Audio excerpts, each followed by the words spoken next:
ایک مرتبہ رسول اکرم نور مجسم صلی اللہ تعالی علیہ وآلہ وسلم تشریف فرما تھے. صحابہ اکرام علیہ رضوان بھی حاضر تھے. اتنے میں ایک صحابی رضی اللہ تعالی عنہ حاضر ہوئے. عرض کیا یا رسول اللہ صلی اللہ تعالی علیہ وسلم، اللہ پاک کا زیادہ قرب دلانے والا عمل کون سا ہے؟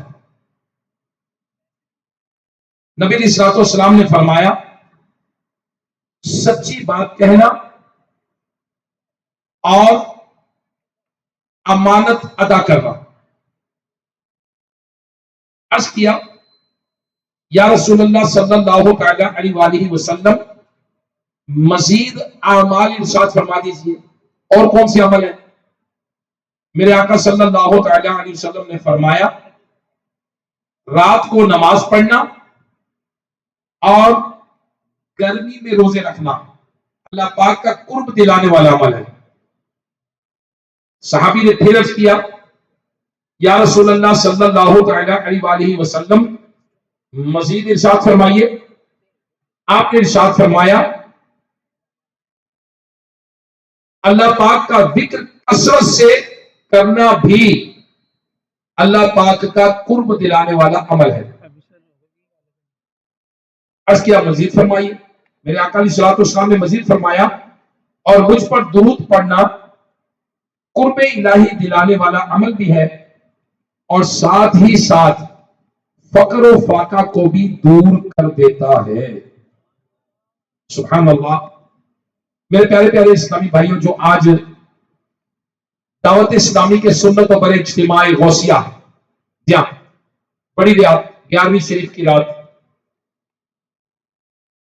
شیخ پورہ کے اطراف کے علاقے خانپور میں جمع ہے،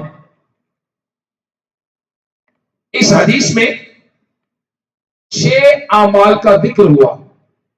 نمبر 1 سچ بولنا، نمبر 2 امانت ادا کرنا، نمبر 3 رات کو نماز پڑھنا، نمبر 4 گرمی میں روزے رکھنا، نمبر 5 کثرت سے اللہ پاک کا ذکر کرنا، اور نمبر 6 حضور صلی اللہ تعالی علیہ وآلہ وسلم پر درود پاک پڑھنا. یہ 6 اعمال اللہ پاک کا قرب دلانے والے ہیں.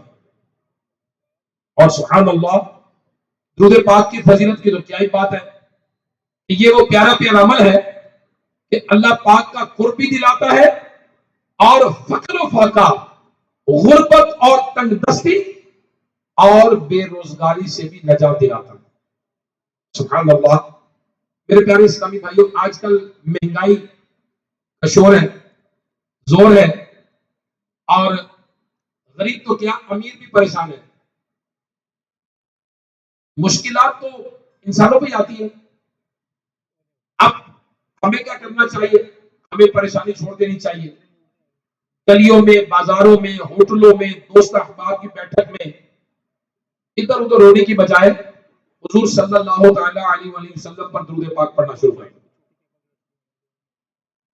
انشاءاللہ عز و جل گناہ بھی معاف ہوں گے، دل بھی پاک ہوگا، اللہ پاک کا قرب بھی ملے گا، آخرت بھی نصیب ہوگی، اور انشاءاللہ عز و جل غربت، تنگ دستی، بے روزگاری سے بھی انشاءاللہ نجات ملے گی.